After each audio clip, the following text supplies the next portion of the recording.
you guys get a cheers today because this is our second attempt for our recording. Our lovely co-host Gary is a bit of a boomer and can't figure out his setup, but we persevere here on Tackles and Tinnies. But again, guys, welcome back for the second time tonight.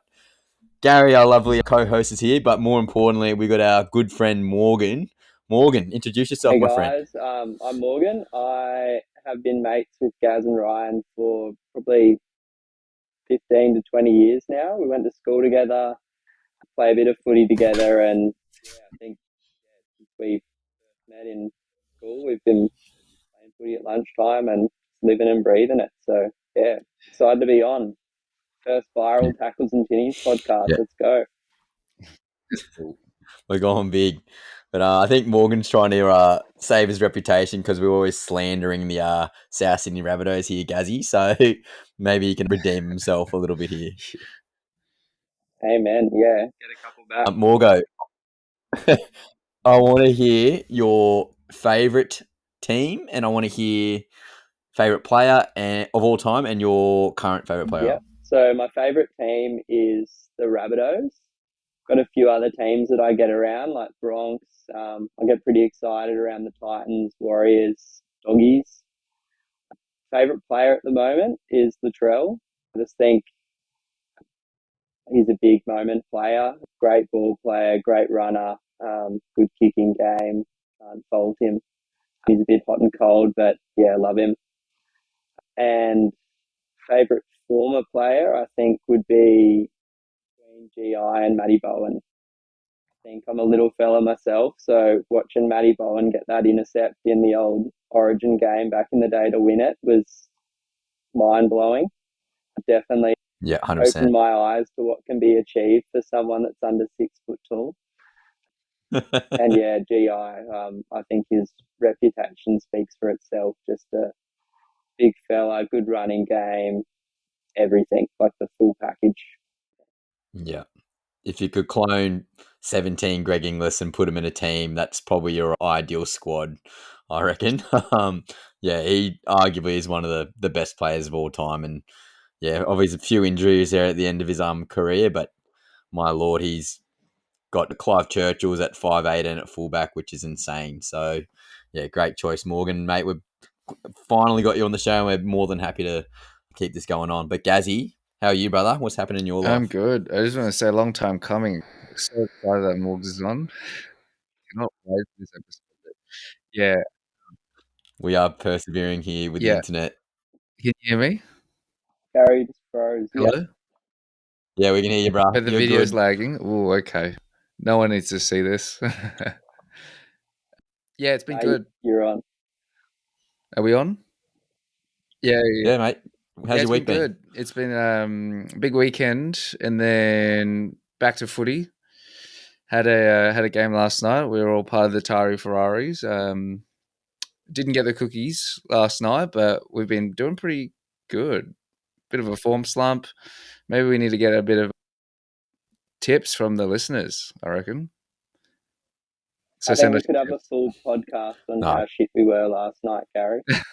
We could scrap the agenda and go over to that, but yeah. Yeah, that's so true. I don't think the listeners want to hear me rage over a Wednesday night social comp. So we'll save that for another time. Maybe the off season. We can do the Tari Ferrari Chronicles. 100%. But no, life's good. Work's busy. Yeah, can't really complain.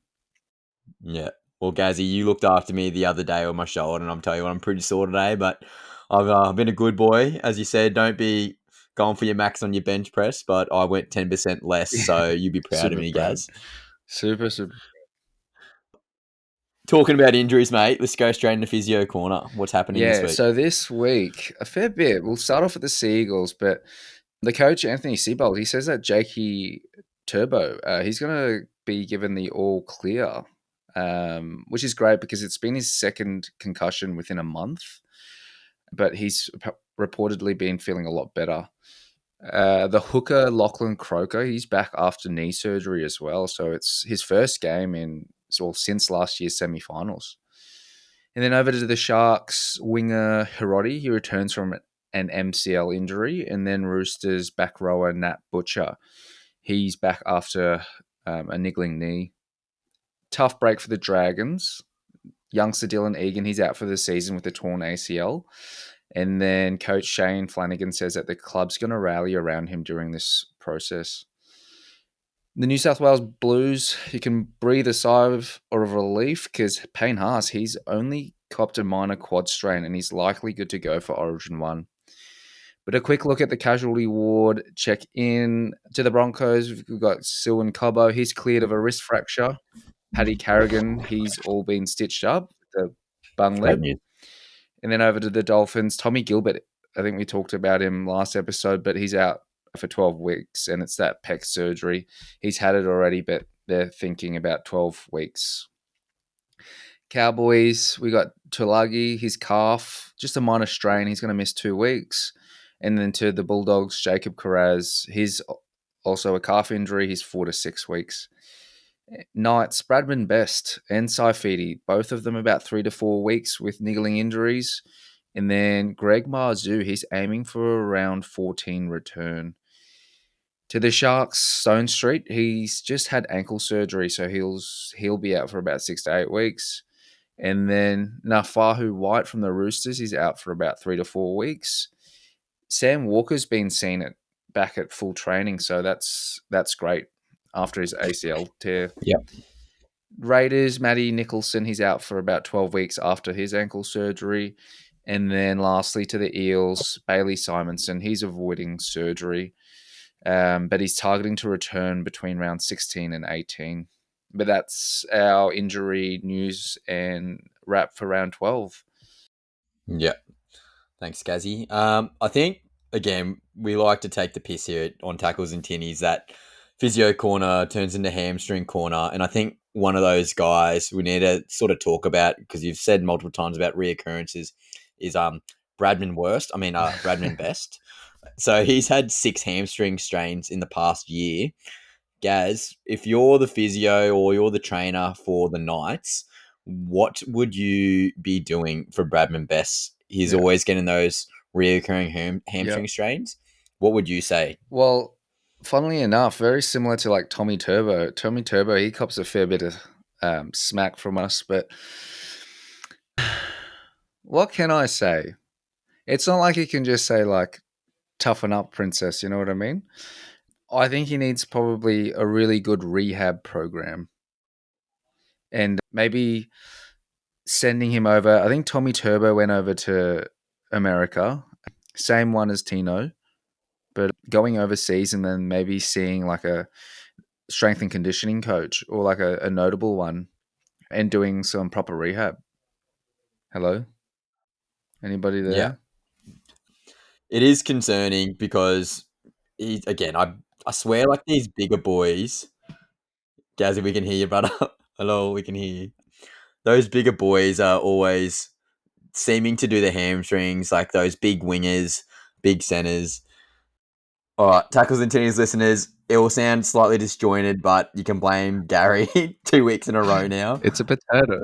He's decided to come out of the Stone Age with his internet and join the real world, and actually he's not lagging anymore. So sorry again, guys.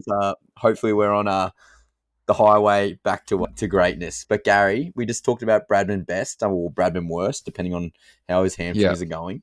But I would also like to talk about Sam Stone Street. Huge loss for the Sharkies because they got 2 starting wingers out now. Fill us on his ankle injury a little bit. Yes.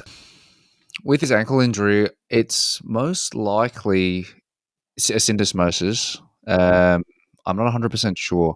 It's usually one of 2 rugby players. It's like a lateral ankle sprain or like a syndesmosis injury, which is a high ankle sprain. I think we talked about that on last week's podcast. But if it's 6 to 8 weeks, you're thinking more just a lateral ankle because the other one, it takes a lot longer to rehab, especially post-surgery too. So this is probably just like a minor clean out. I'm thinking if you looked at his foot or ankle, like it'd be just a little keyhole surgery. So 6 to 8 weeks ankle surgery, like rehab's going to be pretty straightforward. Like generally for bone, it's like you give it time, the scar tissue is going to heal, but then it's going to be stiff as a board. So heaps of like ankle dorsiflexion, plantar flexion, that type of thing. If you're listening, Stone Street, that's some free advice. You're welcome. But yeah, it's pretty straightforward. He's going to be all right. Like he'll be back better than ever, 6 to 8 weeks. And oftentimes, once he's rehabbed, the return, like the re-injury risk, feet and ankle stuff, isn't too great. There's no fracture. Okay, Hey? well, that's good to know. No fracture with Stone Street. Yeah, well, that's good to know. Gazzy, so we sort of talked about Tommy Gilbert, but I didn't realise the pec injury was only 12 weeks. That's actually pretty good news, correct? Yeah, because last week we were kind of discussing how long, and I remember saying it might be even the whole season. So 12 weeks is what? Quick math, 3 months in terms of a recovery time, and that's pretty good.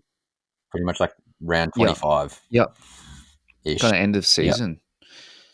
Yep. And Tommy Gilbert, he's massive for the Dolphins, so it's like, hopefully by then, I think Dolphins are sitting at 14th, and they're playing tonight. But yeah, if they can climb back with Gilbert's return, like, who knows what could happen. Yeah, for sure. Well, on Gazzy Physio Corner, and obviously Origin's around the corner, and we probably can assume there's going to be some carnage post-Origin. But it's also good to note that Paddy Carrigan did see a plastic surgeon regarding his lip cut, or tear, I should say. He's pretty much going to be good to go for Origin. Yep, he'll be good to go.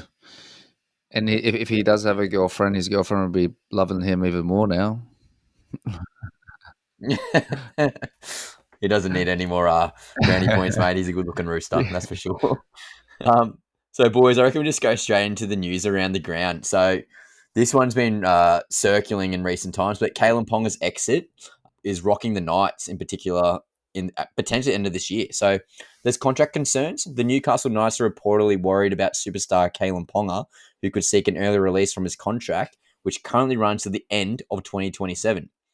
Poor form triggers exit talk. So the Knights are sitting 15th on the ladder with just 10 games out in 2025. Their poor form and lack of attacking spark has arced internal fears that Ponga may not want to stick around for a rebuild. But there's club denial and potential smoke signals. While the club has publicly denied any exit talk, insiders suggest that there's growing belief that Ponga could come knocking at the end of the year in case this happens. There's some potential suitors obviously popping up, with the Sydney Roosters reportedly interested. There's also speculation he could consider a code switch to rugby union, with the All Blacks being a potential destination. And obviously, guys, we can think about coaching pressure. So the Knights' form has put coach Adam O'Brien under the microscope. However, due to a hefty price payout clause, he's expected to be given until at least the end of the season to turn things around. I've got some quotes from the story. So we got Michael Chamis from SMH. He quotes, "He is definitely a feeling at Newcastle that Kalyn Ponga, if things continue the way they're going, may come knocking at the end of the year on the exit door." And on the club's mindset, how do they create an environment where Kalyn Ponga doesn't think he's wasting his best years at Newcastle Knights? Morgo, I want to hear from you first, mate. What do you think about the Newcastle Knights and the Kalyn Ponga situation? I just think, the Knights haven't been convincing this season. Ponga's obviously a star player and seems to be running 150 plus every week, multiple try assists, but it's not contributing to any results. And for me, if I'm Ponga, I'm leaving, but I don't know. I don't like the Knights either, so what does that tell you? Would you push for that early exit or try to stick it out? If I'm Ponga, I'm going to a better team, 100%. I think the coach isn't convincing. There's a few things going wrong for them at the moment that, I'd want out. So, even with the Dylan Brown situation, him going there next year, would that change your mind at all? Nah, you're gone. I think the issue probably sits with the forwards a bit as well. They're not getting that go forward against some of the other teams, which players like Ponga would thrive behind. And obviously the halfback situation, like Dylan Brown's never really been tested at halfback, and when he's played the sole kind of ball player role for the Eels, he hasn't really done anything spectacular. So, yeah, for me, I'm probably a bit concerned there if I'm Ponga. Yeah, fair call. Gazzy, what are your thoughts, mate? Yeah, very similar to Morgs, but with Kalyn Ponga, he's a great player.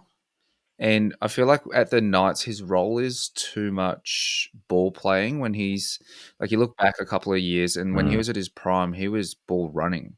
Like, he had the ball in his hand, he got good, clean ball, and he'd make breaks. So it's like, I think the team's kind of evolved and it's different now, whereas he's taking on a role that probably someone else would be better suited for, and then he would slot in at a different kind of way. So, in terms of him leaving, the poor Knights, but yeah, never like don't have any attachment to the Knights. So it's like, why not? Like Kalyn Ponga, go find kind of a new club that might be better suited. But yeah, interesting about the rugby union potential kind of switch. So that'll be interesting to see because I know he played rugby union at school. So yeah, would be very interesting to see what happens.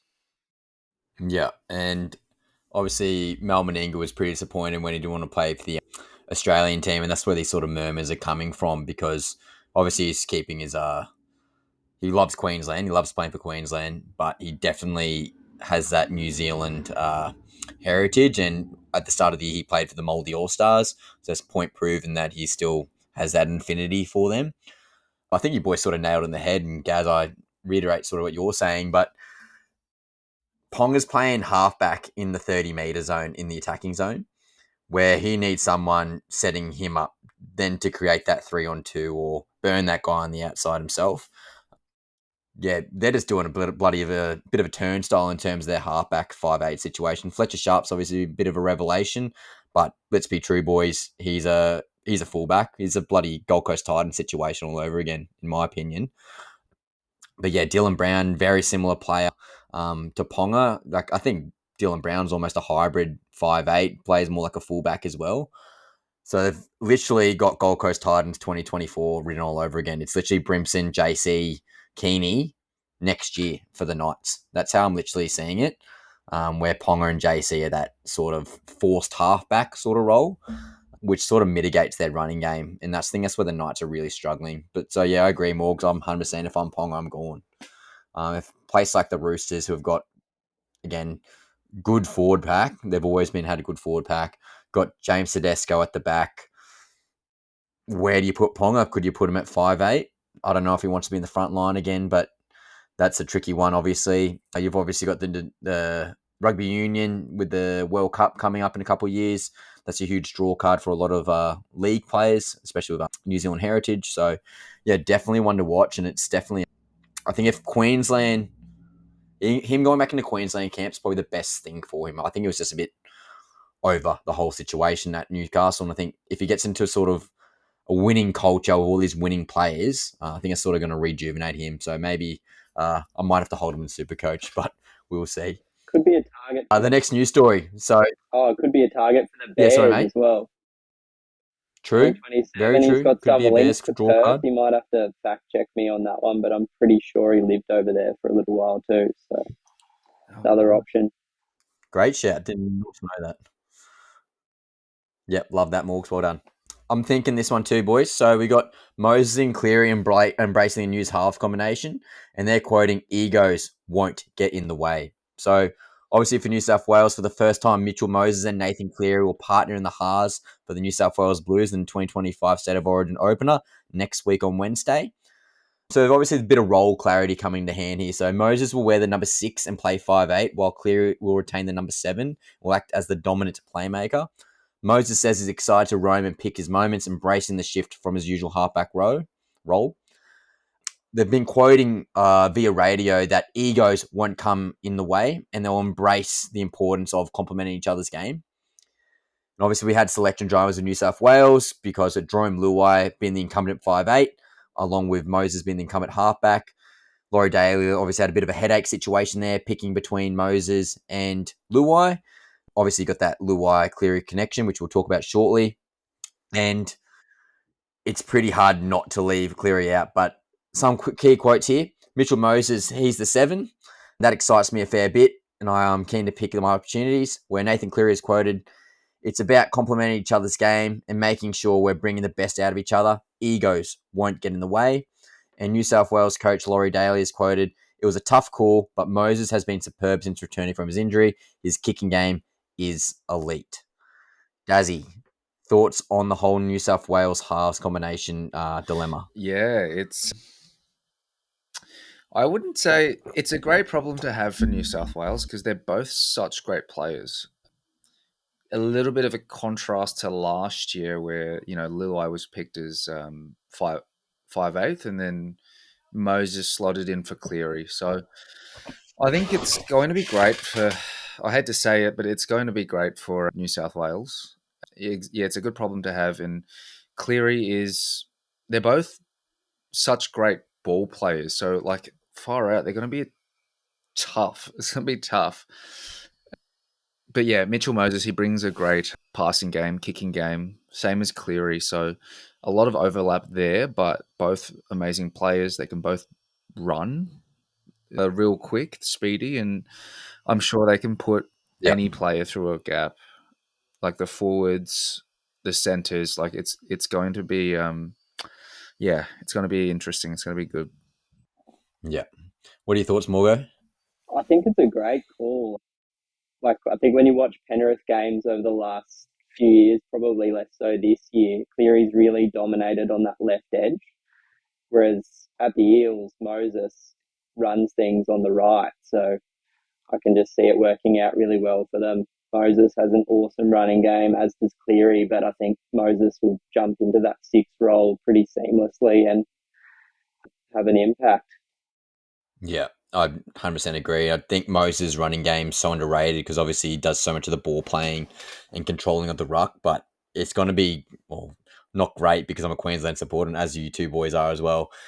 It's going to be good to see Moses sort of more off the ball and taking his opportunities, sort of like Jerome Luai. And I think obviously Moses plays more direct, which I think will actually complement guys like Latrell and Critter more than Luai would. But yeah, it sucks for Luai. He's such a gun, and I think obviously Moses probably in better form due to the role of the current due to Jerome Luai's role at the Tigers currently with Galvin there. However, the intangibles that Jerome Luai brings to that team, he's just that energizer bunny. He's that guy that if you're versing him, you hate him, but if he's on your team, you love him. And that's sort of the intangibles that you need in the team. He's that guy. But yeah, very hard done by not being in the squad. But yeah, huge call from Laurie Daly, and I think it was the right one. That's for sure. So we got a bit of a update on the Dally M situation, boys. So we got Warriors with Luke Metcalf surging to the top. So new leader Luke Metcalf has stormed to the top of the Dally M medal leaderboard after a commanding performance at the Warriors' gritty 16-12 win over the Dolphins last week. So obviously a bit of Metcalf magic with the Warriors halfback earned all full 6 Dally M points votes for his efforts, controlling the game with poise and precision. It was the club's 5th straight win, and Metcalf's influence is continuing to grow. So, boys, I'll quickly read out the current top 5 guys after round 11. So, we've got Lukey Metcalf on 30, Will Kennedy on 29, Terrell May there at 27, Jimmy Tedesco at 24, and Big Payne Haas at 23. But some other outstanding efforts from last week, we got Keon Kulamatangi. So, Morgan, I know you're frothing the Rabideaus, but he got 6 votes. He got 286 run meters, 49 tackles, and a dominant display of the Tigers. Clint Gutherson, he got 6 points as well. He was instrumental in the Eels win over the Broncos. We got Adam Fanua-Blake getting 6 votes as well. He led the Sharks 31-26 over the Storm. So some key quotes here and points. Lukey Metcalf's rise has come from the fringe of a first grader Dally M leader. He can keep it up and deliver the Warriors' first ever Dally M medalist. Kulamatangi's origin push. So with performances like that, is Keon locking down or looking in to get to a Blues jersey in game 2? And obviously there's a tight race up top at the moment with Metcalf and Kennedy. But guys like Terrell May are definitely in the hunt. Morgo, what's your thoughts on the current Dally M situation? I'm wondering where Jai Gray went, but yeah, I think definitely well deserved. His running game has just been instrumental to that Warriors team, and I think he's really come a long way as a ball player as well. Yeah, I think Payne Haas, he's probably he's been the victim of his first couple of round performances as well. Like he started so amazingly and he's been rock solid ever since. But I think those first two games have really stung him a little bit there. But yeah, he should definitely be up there as well. Yep. What are your thoughts on Keon going to the middle with that 6 points? I love him in the middle, mate. 100%. I think like the game on Sunday, it was Keon v Terrell. He both of them had crazy run meters, amazing like number of tackles for middles as well. But I think when I watch Keon and Terrell, and I might be a bit biased here, but Keon's offloading and runs were just more effective, whereas Terrell seemed to be offloading for the sake of it at times. Yeah, it was interesting to watch, Yep. but yeah, it's a good game. We won. So Yeah. And I love to see Will Kennedy up there at 29 points, like just underneath Metcalf's 30. I was giving, I wasn't giving personally, but Will Kennedy was definitely under the hot seat at the start of the year. Definitely wasn't guaranteed that fullback position. Guys like Kay Dykes and a couple other fellas were pushing in. Obviously, there was smoky chat of Nico Hines changing position at the start of the year to fullback. But a guy like him, he's been by far their most consistent player, and he's such a workhorse at the back. I love to see that. And a guy like Terrell May getting pushed out of the Roosters, which was a shocking situation at the time of in the off season. But yeah, Terrell's been an absolute gun, and we'll talk about Origin shortly. But he's been very, very hard done by. Gazzy, what are your thoughts, mate? So I was not listening, right? Because you know why? Because my potatoes are about to explode. So it sounds like it's about to literally explode. This potato is giving me errors. It's telling me that it's not going to save the audio. So give me 2 secs. I gotta... Yeah. So interesting question, right? I reckon Lukey Metcalf, like he's like Sean Johnson. What was it last year or 2 years ago? It was like him and Kalyn Ponga, and they were like racing to the end, which is super interesting because Yep. then like I think it shows that Lukey Metcalf has really like taken it in like the position in his stride because he's after round 11 he's killing it on 30 points over like Will Kennedy. Terrell May, yeah, he's an absolute weapon. I think most people can agree, at least in Supercoach, that he's big meter eater, heaps of points, pretty safe with Terrell.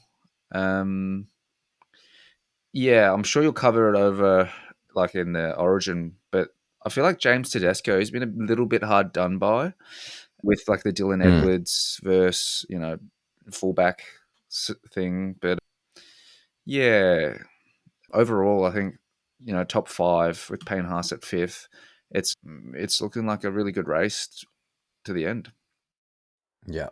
And guys like Terrell, or maybe not Terrell, but guys like Tedesco who have that opportunity not being in Origin, they're the type of guys who will just fly up the ladder. Yeah. And Metcalf, huge shout out to him because he played 5'8" last year, injured for at least probably half the season last year. So he's taken this season in stride after I rage traded him out, and that's super coach as well, boys. That's super coach. So we'll go straight to the next story. So Lachlan Galvin, he's back. He can't escape the tackles in Tinnie's news cycle. But Lachlan Galvin is in talks for an immediate Tigers release. So there's an exit incoming. So Rising West Tigers playmaker Lachlan Galvin is reportedly in talks with the club over an immediate release from his contract, which currently runs until the end of 2026. So as we know, he's already rejected a Tigers offer of $6 million. He also accused the West Tigers of bullying and manipulation and other antics at the club. There's a transfer fee condition, so the Tigers are open to letting Galvin go before the June 30 deadline this year, but are reportedly seeking a transfer fee and want the legal case reconsidered as part of the deal. And there's some potential destinations already. So you've got the Bulldogs and the Parramatta Eels, who are believed to be front runners to sign Galvin if he's released early. So there's some quotes here. So Foxley reported the Tigers and Galvin management are in talks to get that early release by June 30. And the club source via SMH, there's optimism that the deal could be done as early as this week. So literally, this could be Galvin's last game this week. On NRL 360 a couple nights ago, the host Braith Anasta, former Tiger and player agents, delivered a scathing assessment of the whole situation. He is quoted and stated, "Get rid of him. At the end of the day, this team, this club is bigger than one player." He argued that Galvin's presence has derailed the Tigers' momentum, citing a 64-0 loss to the Storm, as well as choking a try at the very, very end of last week's game against South Sydney. Morgan, I bet you're frothing that. And there's a quote stating here, "This came from nowhere. This was a curveball from Galvin's management as his team, which has really unsettled and derailed the club that was on the rise in the past couple of weeks." Morgo, we'll go straight to you, mate. What's happening with this next episode of the Galvin trials? I think it's like really disappointing. Because I loved him for his little error on Sunday night. I think his contributions at the Tigers have been pretty instrumental in their good performances.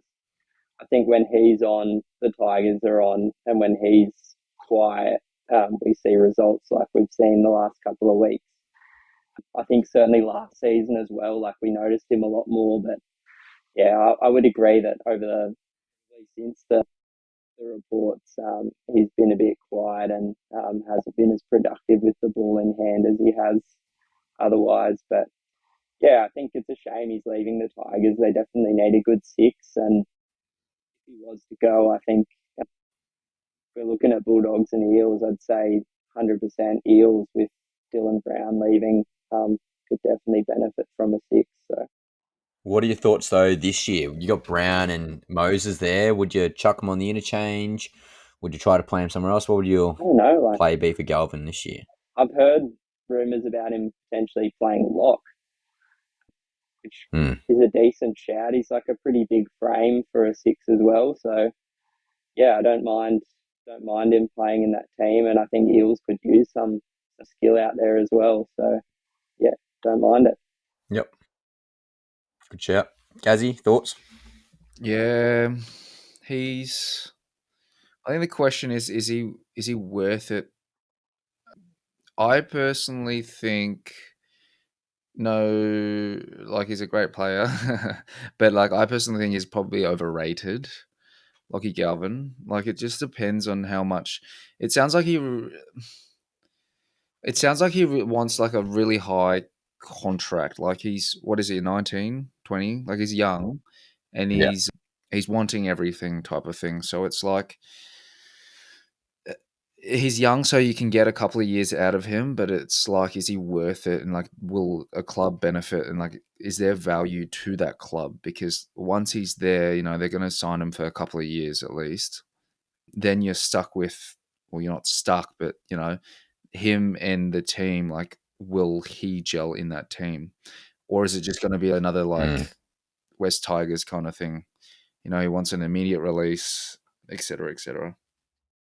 Yeah, mate, I couldn't second that further. I think he's actually tanked his own stock here. Like, he probably could have got offers if they sort of were more amicable in the negotiation process, sort of try to keep things underneath the rug or behind closed doors. But you've been so public with this. Which club is want to pay this kid who's 19 years old, 1.5 years worth of experience, and he's literally clip me up, boys, but he's like literally a cancer at the moment for the club. No one's going to pay $1 million a year, and now these clubs actually have leverage back over him. So I reckon best case he's going to be making 700 grand. He's literally just lost probably $2 million over like a 5-year contract because of the way he's gone about this whole situation, which almost is a good lesson for him and other players that if you play hardball and it backfires, which we can probably all agree that it has backfired somewhat, the way he's gone about it, hey, you're potentially going to lose millions and millions of dollars, and you're probably not going to be playing first grade straight away. Like, Parramatta and the Doggies aren't going to be putting him straight into the team. Well, maybe. I'm assuming not.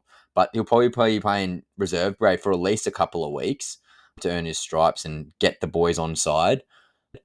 Yeah, it's a tough one because we're not really ripping, as I said last week, we're not really ripping into Daly Cherry Evans when he gave everyone so much notice that he wants to leave the club.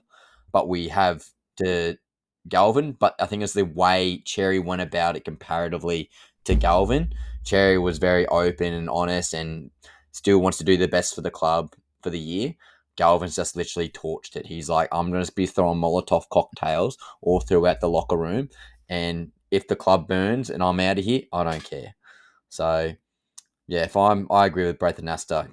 No player is bigger than a club. And I think it's good to see, obviously, probably about a month ago now, that Api Korosau and Jerome Luai, who were the leaders of that club, they didn't want him. So I think that speaks loudly, and they were backing the coach, and that's what you want to see. But yeah, I think he's played his last game this weekend, personally. So next up, boys, we're wearing some merch. Gaz, you're wearing merch. It's Origin time, boys. So we're going to talk about the teams a little bit. So winners and losers from the Queensland squad reveal. So some key points here. So Robert Derby gets his Origin debut. So the biggest surprise from Billy Slater's Maroon squad announcement was the inclusion of 20-year-old Robert Toya, who has been only just played 10 games this year. Despite 2 ACL injuries early in his career, Slater praised Toya as a world-class centre and shifted Valentine Holmes to the wing to make room. There's a Corey Horsburgh snub. So despite being named in the most predicted Queensland teams, fiery Raiders forward Corey Horsburgh has been left out of the 20-man squad entirely. His omission has raised eyebrows given his recent form and Origin experience. Now, this one has confused me, and I'm looking forward to hear your take, boys. But Trent Liero gets the nod. So after 85 games for the Storm, Trent Liero has earned his Origin debut. He has moved to lock, has unlocked his potential, and Slater has rewarded his consistency. And we got obviously injury disruption. The squad has been coming to injury carnage, forcing Slade to make a few unexpected selections. The Maroon depth will be tested ahead of game one. Guys like Murray Tarlangi, Cobbo, these probably were guys in front of Toya, arguably. But again, looking forward to your takes, boys. And we've got a quote from Billy Slater here on Robert Toya. I think he's a world-class centre. Although he's not only 10 games into his NRL career, he has been through a bit of adversity. We think he is Origin class. Gazzy, thoughts on the Queensland Maroons team? Yeah, I'm just pulling up the team list up now again. I've just got it in front of me, but a great looking team on paper. I think if you compare New South Wales and Queensland, I personally think that New South Wales have a stronger team on paper, and that's coming from me, bloody Queenslander. But I think Queensland, I do like their forward pack with Tino. They've got Ruben Cotter, Nanai at 12, Patrick Carrigan. So it's going to be a solid team. I like their back line as well with Kalyn Ponga at fullback, and then Xavier Coates at 2. I think Xavier Coates is going to bring a lot of flair. So like against the Sharks when he got that take, that Israel Folau-esque take, which was absolutely beautiful to watch. I'm hoping that that he can be used in the air, so like an air Coates or something like that. All aboard. But Toya, that was really interesting. Like I'm backing Slater. I think he knows what he's doing, and Toya is a world class center, so like he's great in D. So very interesting to watch him up against the other center. I think it might be Critter or Latrell. It's Troll Mitt, Troll mate. Mitt, Troll yeah. Mitt. So yeah, tough night ahead for Toya, but yeah, it will be very, very interesting to watch. Yeah. Morgo, thoughts, mate? I don't know. I think this is a really intriguing pick as well. Toya's obviously got amazing footwork. I think round one he absolutely danced around someone, so maybe he can emulate some happy dancing on Latrell on Wednesday night, but we'll see. He's a big body, which I think works in his favour. I think if you go small against Latrell, you're just going to get run over. I actually watched this game live, the South's Roosters game down in Sydney, and I think Latrell had his number. So, yeah, it'll be really interesting to see how that goes. But I think he'll be a really interesting pick. He's really mobile, really quick, good footwork. So, everything you really want in a centre. So yeah, that's where I'm sitting with that one. I think overall the squad seems pretty like light and mobile, particularly up front, which will be interesting. I know Tino's he's probably the biggest forward they've got at the moment, but Paddy can play lock as well, and I think they've got a bit of depth there on the bench too to kind of turn things around if it gets real sloggy. Yeah. But yeah, that Blues squad is terrifying to me. I think they've got a really big pack, and I think Payne Haas is just going to give whoever's defending him nightmares all night as well. 100%. I kind of like missing Tommy Gilbert because he's the Liam Martin. He's that arsehole in your team. We haven't got that now in my eyes. Well, at least verbally. Billy Sayers obviously knows what he's doing. Definitely knows more than a guy talking on a computer at 8 o'clock on a Thursday night. But I don't like the current forward pack in regards to who's starting. So my eyes of a bench would be like you have your explosive guy, got your utility guy, and then you got you've got your out and out front rower, and then you probably got a back rower. Trent Liero is the definition of a starting lock. Like he does not bring impact. He doesn't really change much in terms of being athletic. I think the easy switch, Fodawaker comes off the bench and you put Paddy Carrigan at front row pairing up with Tino. And then Liero just takes that garbage, does the hard yakka at the front, and then you take Paddy Carrigan back to lock like he does for Broncos, and then you chuck Moe Fodawaker or Lindsay Collins in. What are your thoughts on that change instead? 100%. I think Liero pretty much does the role he does, but worse. So I don't see what he really adds there. And he's got a smaller frame than Paddy too. So in terms of running game and stuff, it's just not going to match it. You're much better off having some bigger units there to have impact and cause some havoc in the middle. Yeah. But yeah, I don't know. Guys, what are your thoughts, mate? Yeah. We should kind of I'm interested to like if we compare forward packs, right? Like I don't have the New South Wales team up, but I think Queensland, at least historically, like last year, have gone for a very more mobile pack. Like they're a little bit faster, or I wouldn't say smaller because Tino's not very small, but like like a quicker, faster forward pack, more mobile, I would say, compared to New South Wales. I think New South Wales are a bigger forward pack.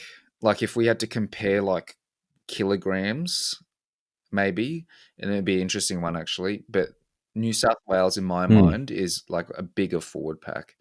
So it's like I feel like New South Wales bigger, Queensland smaller, but maybe fitter. And then like over 80 minutes, it's like them two clashing and then like wondering like who's gonna turn out like on top. I have no ill will of Leo getting picked. I just hate him coming off the bench. And that's not a spite on him. It's just the arena that it is. I think it's a perfect opportunity just to get the garbage, the first 20 at least. Just Liero takes the brute force, and then you can get Mo Fodawaker's quick leg drive or Lindsay Collins' big motor coming off the bench. That makes way more sense to me. And then you can go literally Barnett and Haas versus Tino and Carrigan. That makes sense. That's the collision that we would be seeing, and that goes 1-for-1. And I think that makes more sense. But who knows? There could be a late change. It's happened many times in the past. But yeah, time will tell. Yeah, Great. It's going to be, oh, mate, I'm keen. As we all know, boys, I'm going to the game next week, so I'm absolutely frothing at the mouth. So, yeah, that's the Origin chat for a bit. So, boys, we'll go over the game reviews from last round. So, first game, we got the Newcastle Knights 6 to the Parramatta Eels 28. This was at the Newcastle. So, some key points and match highlights. So, the Eels dominated. So, Parramatta out for a clinical display, running in 5 tries to 1 and controlling the game from start to finish. Zachy Lomax shined. So, the Eels winger was electric, scoring 2 tries, kicking 3 goals and adding a penalty goal for a personal haul of 18 points. Mitchell Moses magic. So, Moses opened the scoring in the 10th minute and steered the Eels around the park with precision. Dylan Brown and Jordan Samrani both crossed for the second half to seal the result, with Samrani scoring his first NRL try. And the Knights' lone highlight, so James Stiller scored a late consolation try in the 74th minute, which Ponga converted. And obviously, there had sin bins, so Kai Pearce-Paul had a sin bin in the 61st minute, and the Eels capitalised with 2 kick tries. Some quick quotes from the post-match game. Got Zach Lomax. We're building nicely. It's good to be back in form and helping the boys get the job done. Mitch Moses quoted, "We stuck to our plan and executed well. It's always tough in Newcastle, so we're stoked with the win." Eels coach quoted, "That's the kind of footy we want to play. Disciplined, fast and clinical. The boys delivered tonight." And Knights coach Adam O'Brien quoted, "We were outplayed simply at that. We've got to be better with the ball and more resilient without it." And Ponga quoted, "We're disappointed. We know we're better than that. We've got to get bounced back real quick." Morgo, what are your thoughts on the first game of the round last week? Oh, it was a bit of a bath for the Knights. Yeah, the Eels were pretty dominant. Addo Carr had a pretty good game as well from memory. A couple of line breaks, some good meters. Bill Bags and Mitch pretty much controlled things through the middle too. Mitch's passing game, I think, is looking pretty on point, which is pretty ominous for Wednesday. But yeah, all in all, pretty hard day if you're a Knights fan. And I don't think the press conference does Adam O'Brien any justice either. I just think such low energy every time. And yeah, if I'm a fan, I'm wanting him out of there. But oh well. Guys, what do you I thought, love mate? that, Morgs. Spot on with that one. I know Tim listens to this, so I'm going to say suck shit, Tim. The Knights suck. Come at me, bro. Nah. Yeah. Look, the Knights, they are. I think we can understand how. Well, Ryan, as Titan supporters, I don't think you can get any worse. At least come round 11, where we're sitting on the ladder, you can't get any worse. So for that game, it was like it's a tough loss, and yeah, they're going to take a lot out of that, and hopefully get the win next week. Yeah, as we've sort of talked about the Knights conundrum earlier on with Kalyn Ponga wanting to leave potentially. They look shot, man. The Knights are just absolutely cooked. There's some guys really trying, like Fletcher Sharp's obviously having a real red hot crack. But yeah, Ponga's looks just disinterested. And I think Origin's coming at the best time. He's, as I said before, he's going to feel a bit more rejuvenated being around some winning players. And who knows, some of those boys might be in his ear saying, "Hey, come over with me to the next club." But yeah, got to give a shout out to Parramatta, mate. They're absolutely looking unreal since Mitchy Moses has come back. They look like a brand new team. Obviously, that's let Dylan Brown do his natural game at 5'8". So again, contradicts what Dylan Brown's going to be doing next year at halfback with the Newcastle Knights. But yeah, as you said, Morgo, totally agree. Addo Carr's looking unreal. Zachy Lomax proved that he's the New South Wales winger, and he had that on lock. Yeah, shout out to Parramatta. They were very, very good. So next game, we got the Canterbury Bulldogs versus the Sydney Roosters. So Bulldogs are 24 to the Roosters 20. So boys, we have a tradition on this show. I've got Jake and Chris to pronounce this name, and you boys both can have a go. Mark Nawanganisawase. Morgan, have a crack. Mark Nawaka Nickel. We're not bad, Walks. All right, guys, have a crack. Butcher this.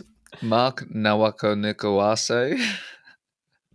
Nawaka, That's why Nawaka, I'm the host. At least I got somewhat close. no Mark walkers. no, I can't even say. Mark Nawanga Nisawase. Okay, I got it. So the Roosters dominated the first half, leading 14-0 at the break. Mark Nawanga Nisawase scored a spectacular solo try, showing his athleticism and footwork. Boys, can't wait to hear your take on this. However, he also made 5 errors, including 3 dropped high balls, which proved costly. The Bulldogs mounted a second half comeback with tries from Kickout, Sexton, Cherry, and Burden sealed the win with a late try and conversion. So some key points. The Bulldogs' resilience and defensive grit were on full display in the second half. The Roosters' inability to capitalise on early dominance and handling errors shifted momentum, and the match was a turning point for the Bulldogs, who had been pressured to perform. So some key quotes here. Matty Burden quoted, "One of the grittiest games I've ever played. Our boys just kept turning up. We never go away." And Roosters coach Trent Robinson paraphrased this, but he acknowledged the team's strong start, but laminated the lack of composure and execution in the second half. Morgo, what are your thoughts on this game? I think it was probably the game of the round for me. It was obviously the Roosters got off to a pretty hot start, and it was just you just knew it was coming from the Dogs as well. They've always played that really tough, gritty kind of style of footy where they beat you through the middle, death by 1,000 cuts, I think they call it. That try was probably the most kind of sharp thing I've seen in a long time. Just to have that awareness where his foot was and put that kick through, and then to manage to stay in field for the grounding was pretty incredible. So, yeah, definitely hats off to Mark. Not going to say the second name. Yeah, I think Roosters probably to his, like, the try was amazing, but he had a pretty similar game to, I think, Derby from the Cows the week before. Just crucial errors that probably let them down in really bad field position as well. So, yeah, I think pretty 50-50 game from him. But yeah. Yep. Gaz, thoughts? I don't think words can do this any justice, hey, Rye. Like, the try was, like, spectacular. And it's just going to live, like, I'm playing it on my computer right now. And it's just going to live, like, rent-free in my head. But just the way the athleticism, like, the way that he kicks it, kind of circles around, goes past the, like, the line. And then to get it right inside the try line, like, it, yeah, spectacular. I could watch that try probably 100 times and still have my jaw dropping. Like, he was literally a pogo stick. I'd like to think I'm somewhat athletic, but if I was to pull that in that position at that time with that pressure, doing a double hop, kicking it around, having the awareness to run around the outside, get back in, and then change your body to pull it back in and then put it down. The athleticism that required was just unreal. Like, shot out to marquee Mark. Absolute gun. But yeah, as we talk on the show, mate, Bulldogs, they're killing it. They're first on the ladder for a reason. They've got that pedigree. Stephen Crichton's obviously helping that cause. He's been absolutely one of the best captains for 2025, and I'm pretty sure he's going to get that award at the end of the year. But they've got depth throughout the entire team, and Queensland sort of stolen their philosophy of having that mobile forward pack, boys. So, and they've got guys still out. They've got Tupanua out, Curran was out. So they've got boys coming back. It'll be interesting if Gus Gould does pull the trigger on Lachlan Galvin. What happens in that spine? Do they move Burden? Does Sexton get dropped? Does he come off the bench? I don't know. That'll be an interesting one. But yeah, doggies keep doing well. Roosters inconsistent as always, but yeah, where they expect to be, that's for sure. Next game, boys. We've got New Zealand Warriors 16 to the Dolphins 12 at Suncorp Stadium. So some match highlights here. The Warriors scored 3 tries through Niokore, Capewell, and Laban. Metcalf converted 2 of those 3 tries, and with the Dolphins mounted a late comeback with tries to Hammer in the 72nd minute and Herbie in the 78th minute, and Asako converted those tries accordingly. So the key points here, the Warriors' 5th straight win seems them Clyde is second on the ladder. JFH, Fisher Harris was sin bin in the 77th minute, which sparked a Dolphins late surge. So Fisher Harris also got a 2-match suspension for that. The Dolphins showed resilience in attacking Flair in the last 10 minutes, but left their run way too late. Christian Wolf, Dolphins coach, quoted, "Proud of the Finns for their late comeback. We showed heart, but we got to get the job earlier done." And Andrew Webster, Warriors coach, "We're building nicely. The boys are backing each other and playing with confidence. Our Origin hopefuls are stepping up." Gazzy, thoughts on the Wars versus the Finns? Up the Wars. Let's go. Yeah, I think I watched the highlights of this game. Don't remember it too well, but the Warriors, they're killing it. Like 5 straight. Like 5. It's exciting for the Warriors because they historically do really well early on in the season. And we're not even halfway there and they're absolutely killing it. The Dolphins, they are a little bit slower to start. Yeah, I think Luke Metcalf, we talked about him earlier, but he's really like taking the bull by his horns and really just controlling the game. Yeah, great kicking game. I'm starting to think, right? Should I bring him in? Is it time? Ask Jake, mate. He's already traded him twice. Yeah, I think I'm contemplating. What are your thoughts, Morgs? Yeah, this game got exciting at the end. I think Warriors were pretty on top of things pretty much until that 70th minute, and then Finn started to come back a bit. I think Herbie's proved again on a losing side that he's a world-class centre and still dominated in that position, but yeah, obviously couldn't get the job done. Warriors had a bit of a funny error that didn't get blown though. I think RT down in their defensive end, straight up knock on, but I don't know. I forgot about that one. I'm glad you brought that up. Holy shit, that was just an absolute L by the ref. Like, if you look at the video again and you zoom in, RTS literally looks forward, eyes go like this, and then he's like, "It's play on," like absolutely cooked. Yes. Yeah, shocking call. But yeah, was too good. It's good to see, obviously, after Shawnee Johnson retired, that Luke Metcalf's taken that mantle. So up the Waz, and yeah, Finns are currently up, boys, 6-2. So we'll take that. Manly Seagulls 24, North Queensland Cowboys 6, and they'll play at Country Bank Stadium. So some match highlights. The Seagulls dominated the match with a gritty defensive effort and clinical execution and attack. Homoli Olakawatu was placing a report for a scorpion tackle, raising concerns for his New South Wales fans. Obviously, he's in that extended squad, but he'll be fine. The Cowboys' only a try came in late in the game, unable to break through Manly's defensive wall for most of the match. Some key points here. So Tom Dearden got shifted to halfback in a crucial audition for Queensland Origin spot, but struggled to make an impact. Jackson Purdue got shifted to 5'8" in place of Jack Clifford, a move that drew scrutiny from post-match. And Todd Payton, Cowboys coach, defended selection and warned he may lose 5 players to Origin, which could further test squad depth. Key quotes here. We got Todd Payton quoting, "We're backing Jackson. He's got the tools. He is a part of his development. He'll wear the short-term pain." And Matty Johnson Fox lead, "The DCE thing, you can't help but think it's serving a distraction," referring to Cherry Evans' contract situation as potential impact on form. But hey, tell you what, Matty Johns, he shoved that right back in your face because he was very, very good. Morgan, what are your thoughts on the Manly Cowboys game? I think Morgs is taking intermission. He might be grabbing another drink. Tuck in, Gaz. Yeah. Another drink, Morgs. Yeah. So scorpion tackle for Olakawatu. Glad that it's not too bad because he was most likely going to still play Origin, and he's an absolute weapon. And when I hear scorpion tackle, I'm like, I think of Jakey. Tari Ferrari Jakey. He's got the good old scorpion tackle. He's really good at that one. Jakey, you should trademark that, by the way. What's your opinion? I like it.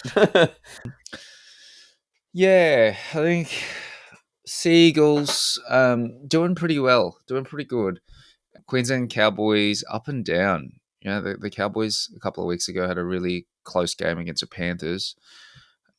So from there, you know, not winning against the Seagulls, like, confidence is down probably a little bit, but at least for the Seagulls, like, I reckon, what does everyone reckon? Like, they might be able to stay or maintain top 8 towards the end of the season. So that'll be a really interesting one to watch. But yeah, really liking the Seagulls and their chances for the rest of the year. Morgo? Yeah, 100%. I think they've got the squad to get into the 8 and stay with it. Cows, I feel like they're the same. I don't know. I didn't watch this game, but did they move Purdue to 6 for this one? Yeah. So when I was reading that out, Purdue 6, Dearden to 7. Clifford got dropped. I feel like Clifford, his kicking game is pretty irreplaceable. It's almost up there with, this is probably an exaggeration, but pretty similar to Burton's. He's got a great long kicking game, good high ball, and Dearden doesn't quite have that. So I think they complement each other pretty well. But yeah, I wonder if this had much of an effect on the game. Obviously, Eagles have got plenty of strike and plenty of speed as well out wide, and to have someone like Purdue kind of sitting in the middle more, it's probably at their detriment in defence as well. Yeah, that's fair call. But I don't know if you knew this, boys, but coming through, Purdue is actually a half. So he hasn't really had much experience at centre, which is even more kudos to him because he's been absolutely braining it at centre. I think it was worth the gamble. I think Clifford obviously pretty hard done by getting dropped. But yeah, Dearden, he was so close in that origin spot. I think it was worth the chance sort of as a coach. Like, here's your one final crack to sort of get that Queensland starting jersey. Don't mind that from Todd Payton backing his boy. But also Purdue getting more ball and actually getting shifted back to his natural position at 5'8". I don't hate it. And I think obviously there probably will be some growing pains as Payton has quoted. But I think long term, I froth that. I think it's pretty good. But also you got Drinkwater there. He's a bloody great playmaker / kicker in his own right. So I think the problem was, I think the Cowboys are just off that game. Drinkwater's been absolutely braining in Supercoach, getting hundreds after 100 for the past month. And I think he got 14 points. So he absolutely stunk it up. So when your star fullback's not doing anything, it's going to be very hard to win a game. But that also contradicts what I'm about to say, because Tommy Turbo probably had one of the worst games of his life. He had 5 errors, probably 2 botched tries. He's doesn't look too red hot and healthy, and probably one of the main reasons why he didn't get picked for New South Wales. But I actually have traded him in for Supercoach. So Tommy Turbo, ride or die, baby. What are your thoughts on Turbo not making Origin, boys? Morgo, thoughts? Oh, I think he's similar to Latrell. They both play a roving role in the middle there, and I'm sure he'll be missed in some capacity. I think when he's in form, he's probably the best player in the comp. So, big loss. Yes, Kaz? well, very similar to Morgs. Like, he's an excellent player. So at fullback, between him and Dylan Edwards, you could have flipped a coin and gone either way, and both would have been excellent choices. Yeah. So, next game, boys. This was a bit of an upset here. Sharkies 31, Storm 26 at Shark Park. So some match highlights here. The match was a high-octane thriller with both teams trading blows in a fast-paced contest. Xavier Coates scored what was many calling a try-the-year contender, showcasing incredible athleticism and finishing ability, absolutely dunking on someone. Nico Hines was instrumental for the Sharks, guiding the team with a sharp kicking game and game management. The Sharks held off a Storm late surge to secure the win with a field goal, sealing the final margin. There's some key points here. The win was described as a perfect script by Coach Craig Fitzgibbon, embodying the grit and attacking flair he wants from his side. The Storm's offense was exposed on the edges, and their discipline faltered at key moments. The Sharks' resilience under pressure and ability to close out tight games continues to impress. So, Coach Fitzgibbon for the Sharks quoted, "If you ask me to draw up a win that typifies what we're building here, this would be it." And Xavier Coates paraphrase, but said, expressed pride in his try, but emphasised the need for the team to tighten up defensively. Boys, I don't know where to start, but holy shit, Xavier Coates' tries, one of the, like, Marky Mark was pretty good in his own right running around, but holy moly, Xavier Coates actually, like, dunked on someone. He got on someone's shoulder and came down and slam dunked it. What are your thoughts, Morgs? I think the Greek Freak did something pretty similar against the Knicks about 5 years ago. Definitely a highlight worth watching, just straight up cleared them to dunk it. So, yeah, worth watching. But, yeah, it was an amazing try. It was a really good game as well. This is probably one that rivals that Doggies Roosters one too. Yeah, I don't know what went wrong for the Storm, to be honest. They had pretty good possession. It was pretty even throughout the game, and I guess the score kind of reflects that. But just that they were lacking polish in parts that I thought they've had in the previous weeks, and probably the victim of having that really solid game against the Tigers the week before maybe came out a bit complacent and expected it to be kind of handed to them. But yeah, great game. Adam Fanor outstanding well through the middle. I think he had so much to that Cronulla team, and obviously Nico had a really good game as well, which is rare from him this year. So hopefully a sign of things to come. Yeah. Standard Ryan, rage trading, and a player does good in Supercoach. Gaz, thoughts? My main focus is the try of the year, like with Xavier Coates. Shout out to Xavier Coates, local Marymount boy. So local talent. I am praying to God that he comes back to the Gold Coast Titans or the Suns. So you heard it first, Xavier Coates to the Suns or the Titans. But yeah, that had Israel Folau. Like, you can't even compare because they're different people. But like, yeah, eat your heart out. Israel Folau, like Xavier Coates getting up there, taking it was like it was a mark because his knee, Xavier Coates' knee was on whoever's shoulder. That's how high up he got. So, yeah, excellent try. Yeah, great game. I think the Sharkies. Imagine jumping up there, bro. Like, you're up there, you've caught the ball above your head, and then you still got to come down with the ball and put it down. Like, yeah, that's unreal. Scary. That's like a roller coaster ride. And if you're Xavier Coach, you're that tall, you're like 7 foot. It's like the giant drop at Dreamworld. You know what I'm saying? But yeah, no, great game. And Cronulla Sharks moving forward, like they're not losing anyone to Origin, so yeah, good couple of rounds for Cronulla Sharks. Yeah, I think they're going to be climbing up the ladder, and I think Storm might be dropping, obviously, with a couple of their big boys going. Storm, I think we start there, boys. They've been very hit and miss the past month. I think we can all agree with that. They're sort of either pumping a team and they're not even close, or these tight ones where they should be getting the win, they're not getting over the line, which is quite concerning because obviously it's good that you can put points on a team, but if you can't defend or you can't chase the points when needed, that would be concerning for Craig Bellamy. You can't always just flick the switch. Doesn't always work. So it's almost a loss that they needed, I think, as a Storm fan. But again, Sharks, unreal. They've been a top. We've said it every week on the podcast, Gazzy. They're a top 4 team for like the past 4 years, and got to give a shout out to the culture and coaching of the Sharks team. So Craig Fitzgibbon, big shout out to you, mate. Well done. And they had a few injuries too in their outside back. So Sam Stonestreet, as mentioned in physio corner, Gaz, he's out 6 to 8 weeks. One of the centers went out. So you actually had Talakai shift to the centers, and Daniel Atkinson, who's a half, went to the wing, and they still won. So, yeah, awesome by them. Good job. Sharky's killing it. And it's good to see, obviously, Nico Hines, such a good dude, getting some form back. So, yeah, well done, Sharkies. And as you said, AFB, absolutely brain. I think I forgot to mention, Ryan, name Aldo Mulatalo.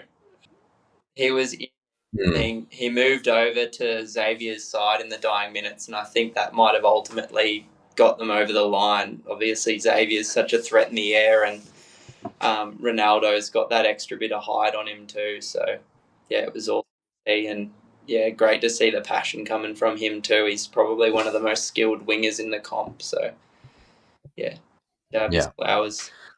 And Oh, 100%. And on Morgo, like, we talked about Origin eligibility probably about a month ago. I don't know if you recall in the episode. But Muatalo actually was a under-20s Queensland player, which is just baffling because he should be playing for Queensland probably this week. Yeah, that's another conversation for another day. But yeah, 100%. Ronaldo Muatalo, he's very Luai-esque in terms of the energy that he brings to a team and that culture.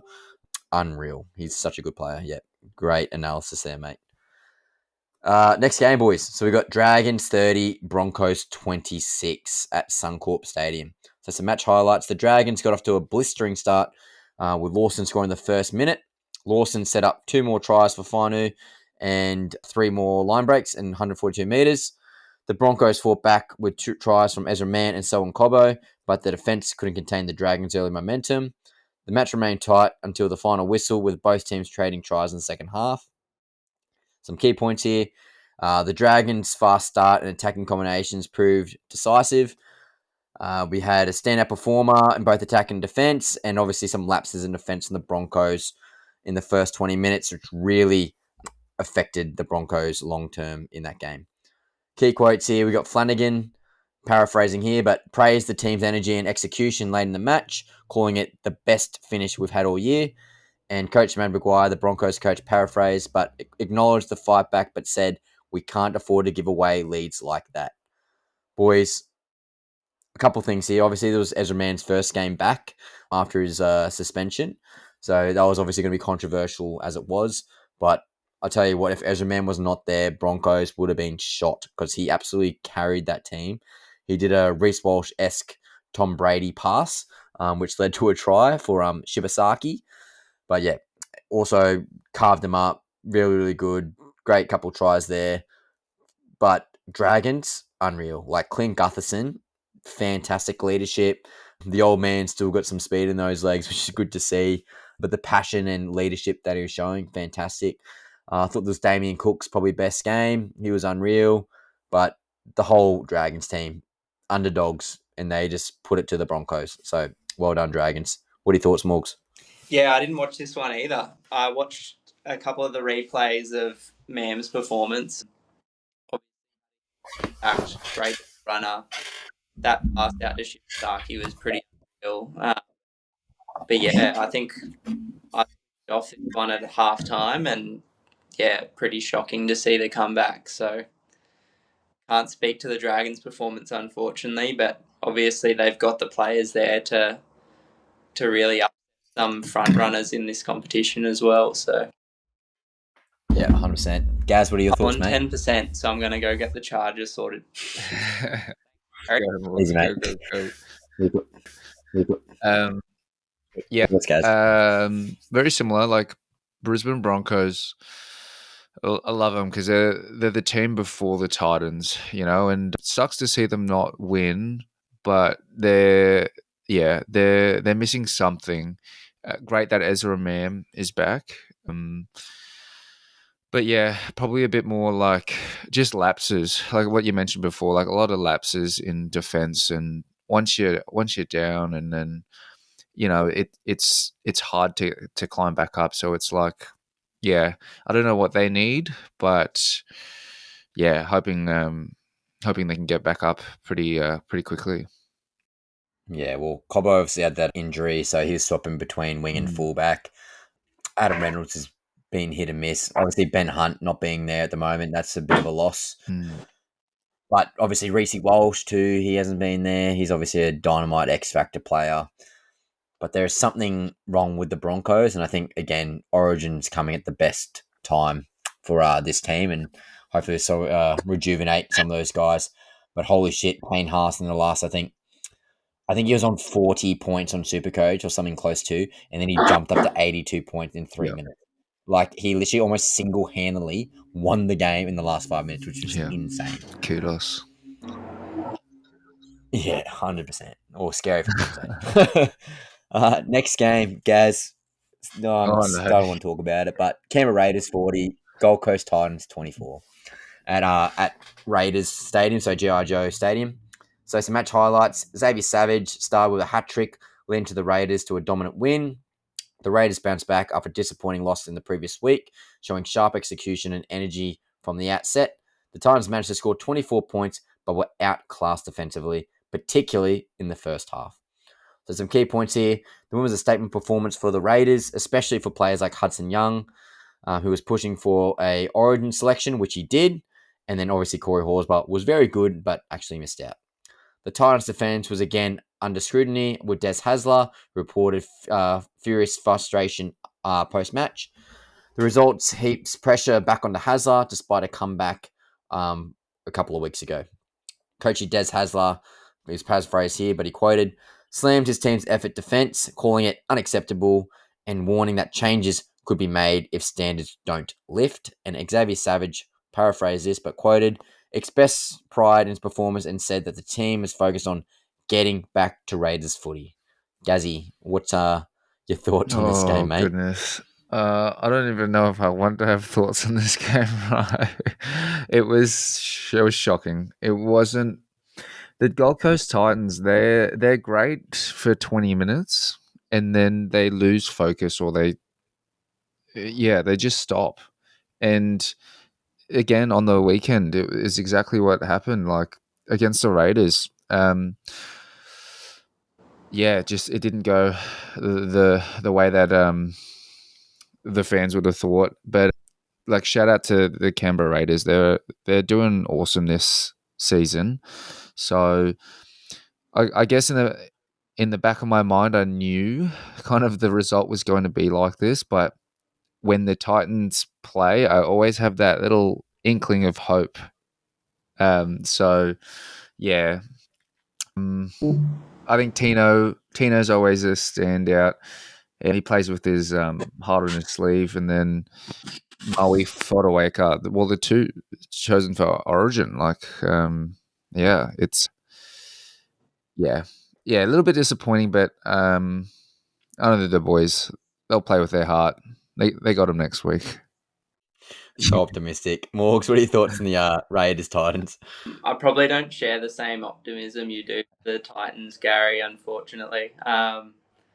I think, Ricky's team is just, on paper, like there's no real kind of standout, starry, flashy players there, but they all just do a job and they do it well.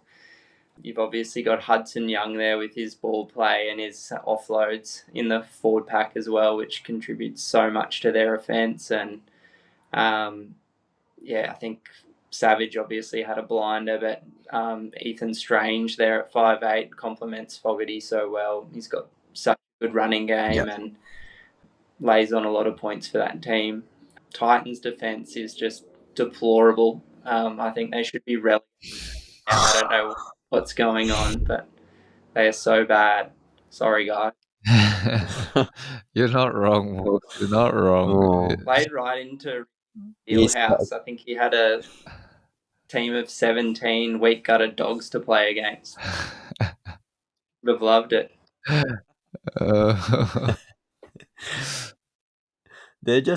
They're infuriating to watch. Like, there's just some blokes in that team who just should not be there. Like, they should just not be there.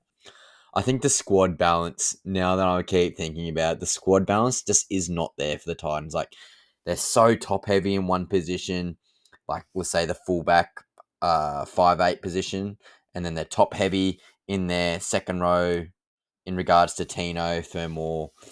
Sorry, not their second row. I'll actually rephrase that. They're stacked in their front row. They're lacking in their second row / lock position, and their center wings are just not it. There's Sami, who's all right.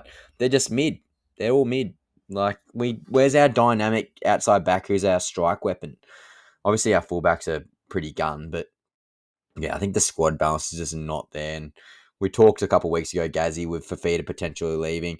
If he could leave so we can get two other guys on 600k who could get that squad balance a little bit better, I think that'd actually be the best thing for the Titans. Yeah, totally agree. Yeah. Like, if I was the CEO, if you were the CEO, right, what would you do? Because I totally agree that the forward pack is great, and then the backs, like Brian Kelly and Philip Sami on the two centers, like 100%, they're mid. It's like Rabideaus, they've got Latrell, like great center, plays fullback. We need like a center fullback that is explosive, that can score a try from anywhere. I know AJ can, but yeah, you just need one of those strike weapons. Can I give you two Yeah. names, Gaz? Jermaine Asako and Greg Marju. We had them both, and they're both gone. So It's a constant nightmare. it's just, yeah, it's infuriating. Like, the squad balance is just not there, and I don't know what it is, but if you can clear some cap space, I love RCG in a nutshell, but we did not need him. Like, we did not need another front row. We got so many forwards. Definitely could have spent that $700,000 somewhere else, and obviously the intangibles that he brings, you can't pay for, but you can in the outside backs. So, but yeah, enough of the Titans. We need to give some Raiders some love. The Raiders were, yeah, unreal. They're a top 4 team. Wouldn't be surprised if they're there in the grand final. I think their squad balance is actually really, really good. They've got heaps of depth throughout their pack. Obviously, Matty Nicholson went down. Zach Hoskin goes back into second row. He absolutely brains it. You got Tarpanay there. Fogarty's been absolutely unreal that last season there. As you mentioned, Morgs, that Ethan Strange combination is really, really good. I think KO Weeks is coming to his own in the past couple of weeks. He's been absolutely awesome.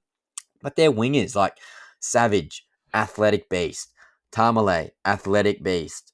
And then you got Sebastian Chris, strong, powerful, good defensive center. Timoko, strong, powerful, good defensive center. And both pretty athletic as well.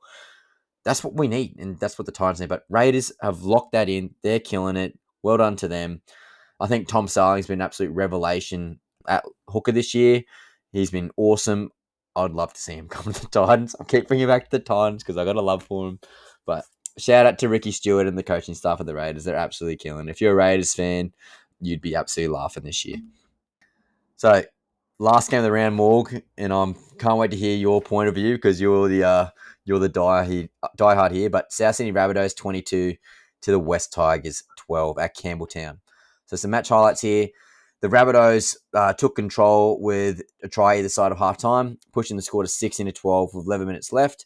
A late try sealed the win for South, who showed greater composure in the closing stages. The Tigers were competitive throughout, but couldn't convert pressure into points in the second half. Some key points. The Rabbitohs' defensive structure held firm under sustained pressure. The Tigers' attack lacked polish in key moments despite promising build-up play. The result keeps South in the hunt for the top 8 spot while the Tigers continue to search for consistency.